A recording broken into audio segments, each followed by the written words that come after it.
तिथून निघाल्यावर मग आमच्या मुरुड अकोल्याला इनआउट पॉईंट आहे.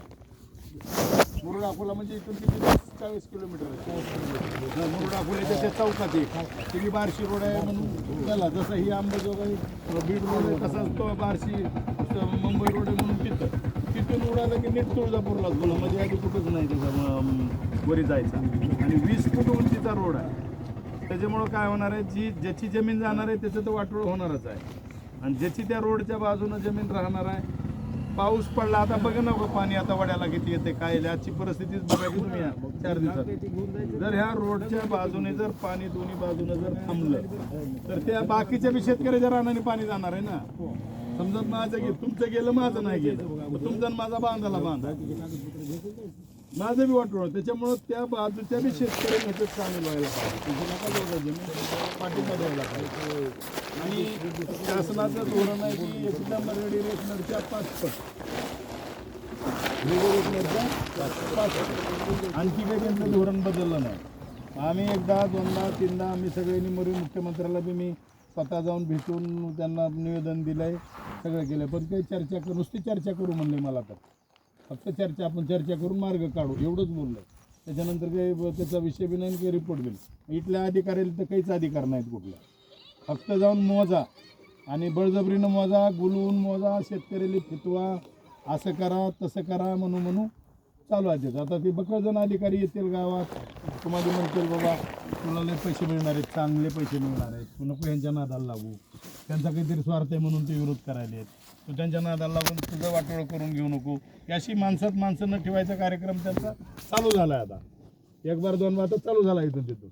आता तुम्हाला अनुभव घ्यायचा असेल तर जालना नांदेड झाला एक्सप्रेसवे असाच एवढ्याच हाईटवरून, समृद्धी मार्गाचा अटॅच मार्ग, त्या मार्गावर शेतकऱ्यांनी असं सुरुवातीला वाटलं म्हणून सगळ्यांनी सहमत्या दिल्या. रस्ता कंप्लीट झाला, चालू झाला रस्ता. 9 लाख रुपये एकरनं जमीन यायला, जिथे केळीचे बाग आहेत, ऊसा आहे, ती आहे. आता समजा तिथं कुठं झाडं असतील, बोरीचं असेल, विहीर असेल, पाईपलाईन असेल, काय कुणाचे फळबाग असेल, तर त्याचे पैसे काय थोडेफार मिळतील ते त्यांच्या त्या आता झाडं लावले तरी काही पैसे ते धरीत नाही. त्या बुडाचा पोंदा मोजते, ते ह्याचं बुड मोजते, त्याचा घेर मोजते आणि त्याच्यावर त्याचा रेट ठरविते. असं अंदाजावर एक झाडाला एवढं म्हणून नाही ठरवित ती, म्हणजे एवढी त्यांची सिस्टीम आहे. आणि जोपर्यंत आपल्याला भाव डिक्लेअर होत नाही तोपर्यंत आपण यांना सहमती देणं फार मूर्खपणा राहणार आहे. आणि आपली जर सहमती दिली की आपण काहीही करू शकत नाही, काहीच करू शकत नाही आपण. आपल्याला त्यांनी विचारणार नाहीत, येणार नाहीत, आपल्यापाशी बोलणार नाहीत, काहीसुद्धा करणार नाहीत. डायरेक्ट तुम्हाला बाजूला सारतील. आणि आता सहमती न देता सुद्धा पोलीस फोर्सचा वापर करायचा प्रयत्न करायला. पण त्या दिवशी कलेक्टरला आम्ही दाबलं, पुन्हा तुम्ही नव्हतं दुसऱ्या दिवशी. त्या दिवशी त्यानं म्हणला तुम्ही जर मला देऊन दिलं की आमचा विरोध आहे म्हणून लोकांनी, गावातल्या 80, 70, 90% लोकांनी, तर मी मोजायला येत नाही म्हणलं. मी शासनाला कळवतो की लोकांचा 100% लोकांचा विरोध आहे म्हणून. आणि जर तुम्ही कुणी जर जायचं मला मोजायचंय म्हणलं, आपल्याच लोकांनी जर म्हणले की मला मोजायचंय, अगर मला द्यायचंय म्हणलं, तर ती येतात मोजायला. असे येऊ शकत नाहीत किंवा असं मोजू शकत नाहीत. आणि कुणाला जरी भरविलं असलं त्यांनी की फार पैसे येणार आहेत, 50 लाख येणार आहेत, 40 लाख येणार आहेत, 60 लाख येणार आहेत, ही सगळ्या अफवा आहेत, बोगसगिरी आहे.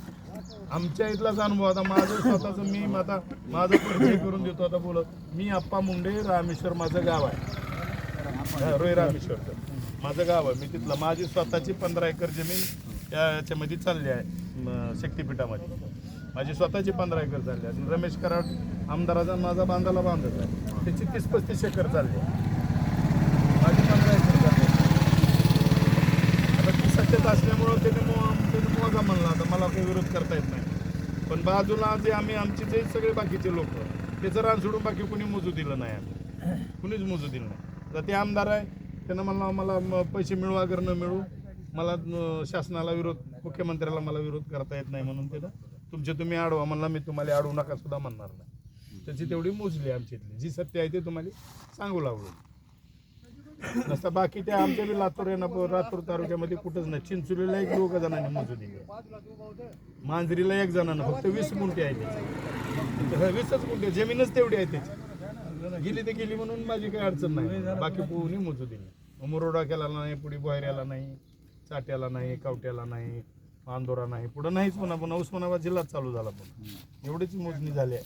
आणि इकडं तुमच्या तालुक्यात बी मला वाटतंय तिथं त्या गिरवलीला गिरवली बावणे आपेट बावणेलाच काय झाली तेवढी नायगावचे एक झाले, सायगाव इथलं. मग आता बाकी कुठं नाही. तेव्हा ही जर प्रोजेक्ट कॅन्सल करायचा असेल, तुमची सगळ्याची इच्छा असेल ही नको जमीन, आणि पुन्हा जमिनी मिळणार नाही बरं का. आता तुमची जर जमीन 10 लाखानं एकरनं गेली, शासनानं पैसे आणून दिले, आता काय करतंय शासन तुम्हाला सांगतो मी, तुमची सहमती घेत आहे. 50 लाख रुपये म्हणतंय, 1 कोटी म्हणतंय, किती बी देतो म्हणतंय, सहमती करा. सहमती घेतल्या सहमत्या त्यानं मोजणार, त्याची प्रोसेस सांगतो मी सांगितलेली प्रोसेस कुठे असेल तर भूमीच्या अधिकाऱ्याला विचारणार, कुणाला विचारणार, वकिलाला विचारणार, त्यानं मोजणार. पुन्हा काय करणार त्यांनी 4ची नोटीस काढणार.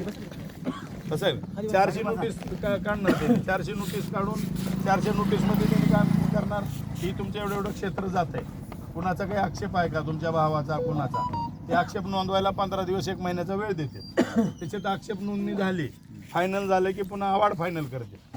मोजणी कंप्लीट झाली, कुणाचाच काही आक्षेप नाही, टोटल जमिनी प्रत्येकाच्या नावावर गेलेल्या आहेत आणि सगळ्यांना 4च्या नोटीसी गेल्यात म्हणून. आणि ती एक बार अवॉर्ड की पुन्हा डायरेक्ट 6ची नोटीस काढतात. आणि 6ची नोटीस काढली की पुन्हा पेमेंटच येते, डायरेक्ट खात्यावर पेमेंट येते पुन्हा तुमच्या. 6ची नोटीस हातात पडली की 8 दिवसाच्या आत कधीही तुम्हाला पेमेंट मिळू शकते. आणि एक बार तुमच्या खात्यावर पेमेंट पडलं की तवा तुमचे डोळे उघडणार आहेत. तवर तुमचे डोळे उघडणार नाहीत. जिनी कुणी डोळ्याची झापडी टाकली आहे ही काही बी म्हणून मला द्यायचंय म्हणणाऱ्यासाठी ही सांगायला लागलो. जी जागृत आहेत, जी व्यवस्थित आहेत, ती समजा ऐकून बघून करून करतील. पण ज्यांच्याकडे डोक्यावर झापडी आहे की म्हणजे मला काय होत नाही काही बी म्हणाले, अधिकारी खोटं बोलत असतात का? अधिकाऱ्यांना पटवायला सांगितलं. पहिले अधिकारी नाहीत, आता अधिकारी चापलुशी करणारे, चमचेगिरी करणारे.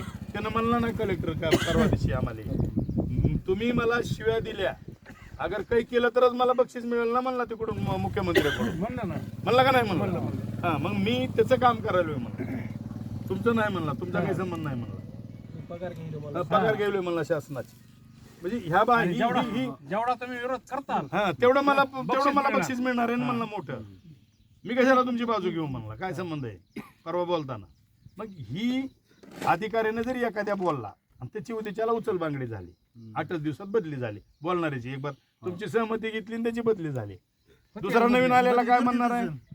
सहमती घेऊन बदली करते. पुन्हा काय म्हणणार आहे नवीन आलेला? मी घेतली का बाबा तुझी? ज्याने घेतली त्याला हुडक कुठं आहे, माझा काय संबंध आहे? म्हणून फसवेगिरीचा धंदा आता सध्या ह्या रोडच्या प्रक्रियेमध्ये चालू आहे. तुमचे डोळेच उघडतील ज्याला कोणी सहमती देईल त्याची, की तुमच्या खात्यावर पैसे आले. आणि त्यावेळेस जर तुम्हाला 5 लाख आणि 10 लाख रुपये एकरनं जर पैसे आले तर तुम्हाला कोण जमीन देणार आहे? इथं कोण देणार आहे जमीन? मग तुमची 5 एकर जमीन गेली समजा, एखाद्याची अगर 2 एकर गेली तर 20 गुंठे सुद्धा तुम्हाला जमीन मिळणार नाही. तर मग तुम्ही हातानं आपल्या लेकराचं वाटोळ करायला लागणार, तुमच्या हातानं जाईना वाटोळ पायावर तोंडा. हे बघा, शासन त्याच्या योजना करणार, अगर त्याच्या नवीन योजनेचा मार्ग काढणार. त्याचे 2 कारणं असतात. एक विकास दाखवायचा असतो आणि त्या विकासाच्या नावाखाली पैसे खायचे असते त्यांना. असे पैसे खाता येत नाहीत, म्हणून ते कार्यक्रम त्यांचा चालू असतो. समजा विकास काय व्हावा बी लागतो, विकासाला आपण आडवं जाण्याचं काही कारण बी नाही. पण हा आपल्या काहीच कामाचा नाही रस्ता, शेतकऱ्यांच्या हितासाठी. मग आमचं म्हणणं तीच सरकारला, ह्याच्यापेक्षा तुम्ही नदीजोड प्रकल्पाला पैसे खर्च नाही एवढे. आणि जी मराठवाडा दुष्काळ आहे, कायमस्वरूपी 12 महिने पाण्याखाली आणा ना, 80,000 रुपयाची तुम्ही खर्चायला लागला. ही पैसे इकडे खर्चण्यापेक्षा नदीजोड प्रकल्पाला खर्चा. तिकडे गोदावरीचं पाणी अगर तिकडे वरीची पडतंय समुद्राच्या कडेने नदीने पाणी, ती पाणी उचलून आणून इकडं सोडा ना, मांजरा नदीत सोडा. त्या बारक्या नदीने सोडून इकडे बारके तळे तयार करून इकडे लोकांना बागायती करा ना. मग खरं तुम्ही विकास केला ना. मग ही तुम्ही समजून घ्या, कुणी एकच आपल्या हातात आहे, सहमती न देणे. सहमती या नाही, राम या. सहमती तुम्ही दिली की तुमचा विषय संपला. पुन्हा तुम्ही काहीही करू शकत नाही. म्हणून एकच जिद्द ठेवायची की गावात एक जीवानं राहावा. आमचं बी गाव एक जीवनाचं आहे, फक्त आमदार जर सोडला तर. हा, आमदारा जर सोडला, आमदारांना तेवढं त्याचं आता त्याचं 30-35-40 एकर जे असेल ते असेल त्यानं मोजू दिलं त्याचं म्हणजे तो सत्ताधारी पक्षाचा आमदार असल्यामुळे त्याची मानवरी नाही. सगळी बी जमीन फुकट घेतली शासनानं तरी त्याला गपचीप बसावं लागतं. ते जर सोडलं तर बाकी आम्ही कुणीच दिलं नाही. वाटलं तर गावात तुमचे पाहुणे रावळे कुणी असले तर चौकशी करा तुम्ही. हा, रामेश्वर माझी स्वतःची 15 एकर झाली. गांजूरला आम्ही 1 गुंठाभर मोजू दिली नाही. हा,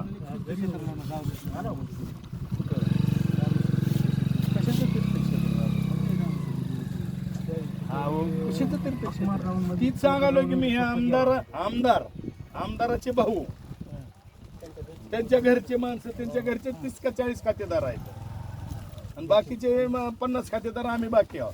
तेवढे 40 खातेदाराचं मोजलंय की मी होऊन सांगायला मोजलंय. आता ते तीर्थक्षेत्राला देतील, नसतं ते सोन्याचं करतील. रामेश्वर सोन्याचं करणार आहे म्हणतील. त्यांची बाजू आहे की त्याला काय, रामेश्वरला सोन्याचं पॉलिश करायचं मुख्यमंत्र्यांना शब्द दिलाय म्हणून आम्ही दिली म्हणतील ना त्यांनी तिकडं. त्याचं काय, त्यांच्या बोलण्याला काय, आपल्याला काय करायचं त्याच्यावर. आपला 7-12 पोरा करणार होते ना, करायलाच का टाइम, योग्य टाइम येईल तो कोणता योग्य टाइम, कुठलं मोठं काढणार काय माहिती.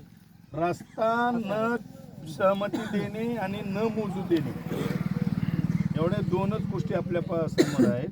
एवढ्या 2 गोष्टी जर पाळल्या तर त्याला झक मारून. कोल्हापूर कसं वगळलं त्यांनी, विरोध केला म्हणूनच वगळलं. हा, आता आपल्याकडे मला काय म्हणायचं, आपल्याकडे सत्ताधारी बी नाहीत आणि विरोधक बी नाहीत. आपल्याला स्वतःला लढायचं. आता मग आपलं असं ठरलंय की अफिडेविट करायचं. तुम्हाला त्या अफिडेविटचा महिना दिलाय. अफिडेविट करून वैयक्तिक अफिडेविट करायचं. तुमची 7-12 महिना दिलाय. 7-12 म्हणजे 7-12 जोडायची, त्याचं नाव जोडायचं, त्याचं क्षेत्र जोडायचं आणि ती अफिडेविट करायचं, नोटरी करायचं एकदा सगळ्याच गावाच्या, प्रत्येक गावाने करायचं ठरलं. आणि आपल्याला कोर्टात जायचं, ही अफिडेविट घेऊन जायची कोर्टाच्या हायकोर्टाच्या वकिलाची आमची परवा चर्चा झाली असते. त्यांनी म्हणले हे एवढं घेऊन या. आणि शेतकऱ्यांचा 80% विरोध आहे, ही सरकारला सांगून आपण इतर स्टे घेऊ. ही एक लढाई.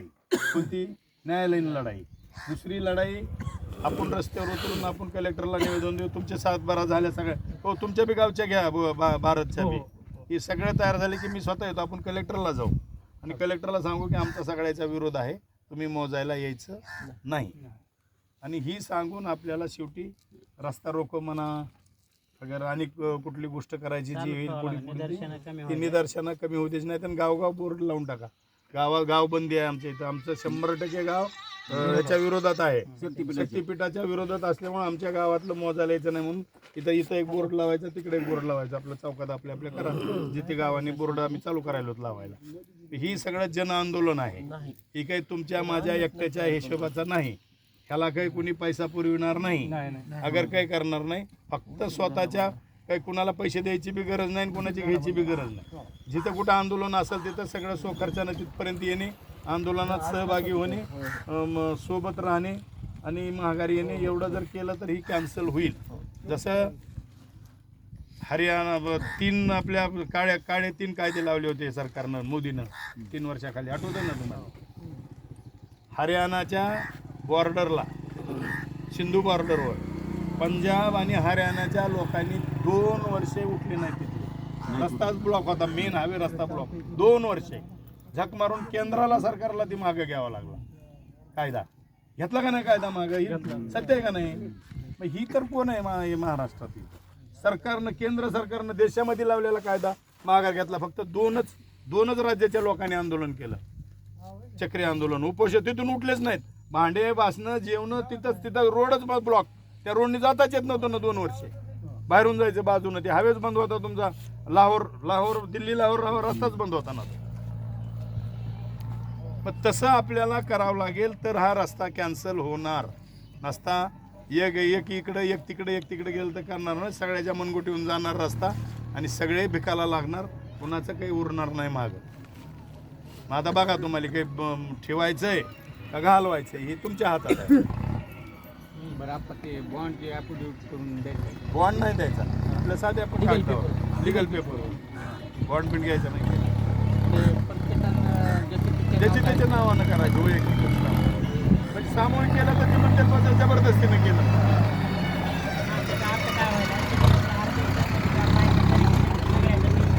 आता त्या दिवशी कलेक्टर काय म्हणला आम्हाला 70% लोकांचा विरोध असला तर मी येणार नाही गावात.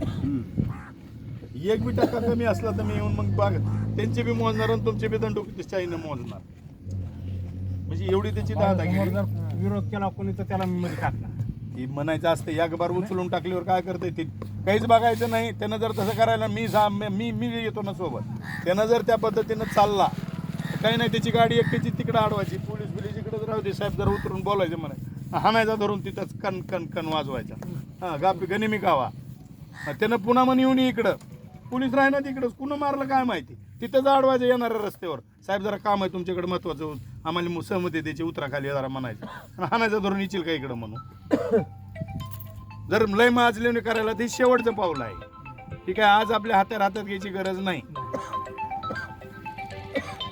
समजा एखाद्या गावात सक्ती करून काही दादागिरीनं मोजली तर ते तर दुसऱ्या गावात ज्या दिवशी येईल त्या दिवशीचा कार्यक्रम तो ठेवायचा. आमचं त्यांनाही म्हणण्याचं विनंती आहे किंवा जर तुम्हाला कोणी सहमती देत असेल तर खुशाल त्याचं मोजा. आमचं काय त्याला विरोध करणार, कारण तुमचं स्वतः मालक आहे. जो शेतकरी देणारा तो मालक आहे. त्यानं डावावर घालायची, दारूवर घालायची का तमाशात घालायची का अशी जुगार करून घालायची का अशीच दान करायची, तो त्याचा विषय आहे.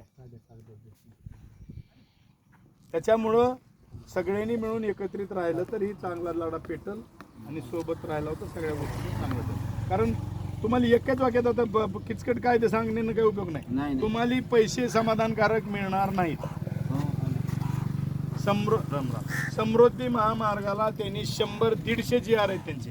किती? 150. ती नागपूर गोवा केला का, नागपूर मुंबई केला का, कारण ती गडकरीला होता प्रोजेक्ट गडकरीचा, आणि गडकरीनं रट्टावून पैसे दिले. त्याप्रमाणे ही कायदाच ठेवला नाही देवेंद्र फडणवीसनं. चटकी 18चं थोडं, 1955चं थोडं, 13चा कायदा काढला होता सर. मग तो कायदा सगळा मोडून खोडून काढलाय सगळा. 13च्या कायद्या 2013च्या कायद्याप्रमाणे जर भूसंपादन होत होतं तर आपल्याला रटावून पैसे मिळत होते. ती काही ठेवलंच नाही त्यांनी. त्याला जी गरजेचं वाटतंय फुकट आणायला तेवढ्याच एक नवीन कायदा केलाय तयार त्यांनी आता नवीन 2024ला. 18चा बी मोडून टाकलाय, 13चा बी मोडलाय आणि 1955चा तर आधीच मोडला होता त्यांनी. त्याचं काही करून केलंय त्यांनी. त्याच्यासारखं जे आहे ते म्हणून एका वाक्यात आता बाकी 12 भानगडी तुम्हाला समाधानकारक पैसे मिळणार नाहीत. ही काळ्या दगडावरली पांढरी रेग आहे. आज जबान आपली जर निघाली तर आपली जबान कापायची मी तो समाधानकारक जर पैसे मिळाले तर. एवढी वाईट अवस्था राहणार आहे. आता काही जणांना वाटत असेल ह्याचं काहीतरी आहे तेव्हा ही मारडायला की म्हणून मी काही जणांना वाटत असेल. पैसे किती दिवस पुरणार आहे त्या?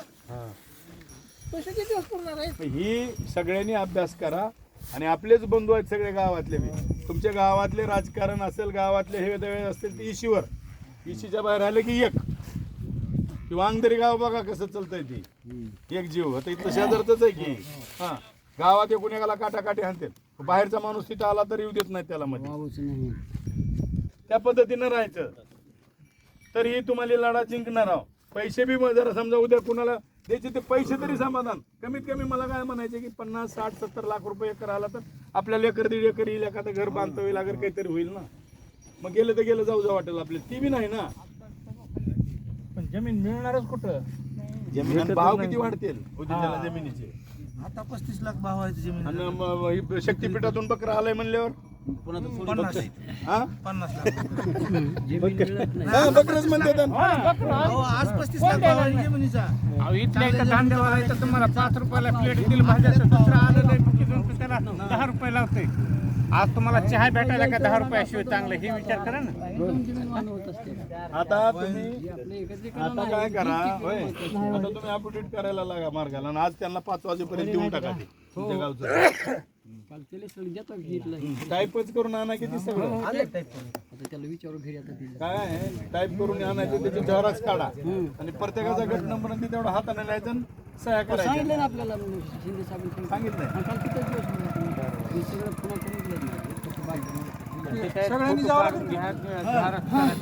इतर गावाने बी देता येईल. अफिडेविट करायचं आणि त्याचं एक गट्टा तयार करायचा आणि गावाचं वरी नाव टाकायचं आणि एक अर्ज द्यायचा.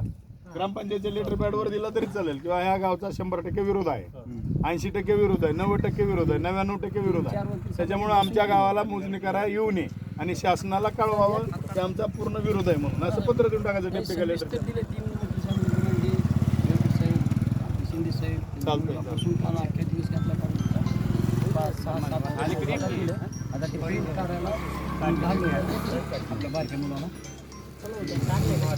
आता काय कुणाची शंका असली तर सांगा, काही कुणाला काही वाटत असलं तर बसला होता तसं चर्चा 10 मिनिट, काही कुणाच्या मनात काही शंका असली तर सांगा. म्हणजे जेव्हा गेल्यावर काय भेटणार आहे असं ज्याला काही कुणाला वाटत असेल किंवा मला द्यायची आहे पण हरकत आहे असं ज्याला वाटत नाही. बाबा इथं मग म्हणायचं इथं तोंडावर एक पुन्हा महागाई तसं काही करू नका. कुणाची बी असते तर माझ्या बी बाबतीत तसं असलं तर मी बी तसं सांगावं. आता नांदगावची गेले ना महागारी. आणि विशेष आपल्या म्हणजे जर नांदगाव समजा म्हणतोय, सांगू वाटत साठेच्या नसलं चाडगावचे. आलते गेले की महागारी. ते तिकडे गेले ना इकडं 100% गावानं विरोध केला. पहिल्यापासून केला तिकडे. नाही, त्याचा नंबर आहे वाटतं त्याचा. येळकरचा. अहो, आता आम्ही आता इथं साहेबाच्या पुढे आलो काय नाही त्या आता रोड नाही तर त्या रानात पाणी सोयाबीन काही सुद्धा नाही त्या शेतकऱ्यांना. हे रोड झालं तर काय येणार काय जाणार आहे काहीच येत नाही. असली परिस्थिती, एवढा पाऊस काळ झाला तर असली आपल्याला 5 वाजेपर्यंत बसायचं. जसं आपण बारजाला थांबलो काय करावं. आणि काय तसं करायचं मी तर थांबणार सगळे जरी गेलो तरी. प्रत्येक शेतकऱ्याचं आपण म्हणजे ते नोटरी करून द्या म्हणजे लिगल पेपरवर. हां झालं आपण करू. तर ते पेपर आणले सगळे आपल्या आपल्या काळजीनं आपला आपला गट नंबर नाव काय आहे ती टाकून ती तुमची यादी आहे ना तुमच्याकडे किंवा बाधित शेतकऱ्याची यादी आहे. त्याचं गेलेलं क्षेत्र त्यांनी दिलेलंच आहे, त्याचा गट नंबर दिलेलाच आहे, त्याचं नाव गट नंबर आणि ते तेवढं टाकायचं. त्या तुम्हाला जी नोटीस दिली त्या नोटीसवर आहेच की सगळं, त्याच्यावर घेऊन टाकायचं आणि त्याने आपलं आपलं ॲफिडेविट करून द्या. करून आणून द्यायचं. आणि आपण काय आपला गट गट नंबर आणि नाव टाकायचं आणि पुढे सही करायची बस. विरोध आहे म्हणून फक्त हे करायचं त्याला काय. त्याची आपल्याला नोटरी करून द्यायची कलेक्टर ऑफिसला नेऊन आमचा विरोध आहे म्हणून. तिथं प्रत्येकाची सेपरेट रिसिवड घ्यायची आणि त्या रिसिवड घेऊन कोर्टात जावं. हो सर. हो रिसिव्हच घ्यायची ना. नाही एक बंच तिकडे द्यायचा. ते काय करायचं एकदा ॲफिडेविट केलं की झेरॉक्स काढायचं आणि नोटरीवाल्याकडून अटेस्टेड करायचं. अटेस्टेड इथं जोडायचं आणि ओरिजिनल कोर्टात लागेल म्हणून आपल्यापाशी ओरिजिनल झेरॉक्स काढायचे 2-3 झेरॉक्स काढायचे. मिलिंद शिंदे सर एक आपल्याकडे शेअरमध्ये राहील. हां. शासनामध्ये बी त्यांनी केली वकील सरकारी म्हणून आणि अशी बी नोकरी केली. ग्रामसेवक आहे आपल्या तिथं. त्या दोघा तिघांनी बसून दिवस घालून लय काय ते वेळ लागला त्यांना अभ्यास करून. नाही काय करावंच लागतं. ते अख्ख्या दिवसच घातला ना परवा दिवसा एक ते 7 वाजता आपल्या हातात दिले ते. हा, तुमच्या त्या मला टाकलं होतं व्हॉट्सअपला. प्रत्येक गावाला नाही टाकलं होतं मला रात्री. टाकलं होतं का? वाचून मी येळकरला सांगितलं होतं. प्रत्येक गावाला टाकलं का तुम्ही ते केलं म्हणते ते? टाईप करून आणा. फोन लावा. टाईप करून आणा. हाताने नाही, टाकायचं. नाही, हातात नाही, टाईप करून. ग्रुपला टाका म्हणून. सांगितलं सुद्धा ते आपल्या मुलाचं ते म्हणजे ऐका ना ते मॅटर टाईप करून इथं मुकून चला बघा मग. फक्त नाव बदलून चहा घ्या. काय करू चहा इथे येऊ दे. मी आपण घरी चहा पाचतो आपला का? इथंच पिंकू सगळे घरी वगैरे काय वेळ लागायला मला ऊन लागायचं, सावली नाही नाही कशाचं बोलत आपण शेतकरी आहोत. आपल्याला नाही होऊन लागेल. जनरली माणसं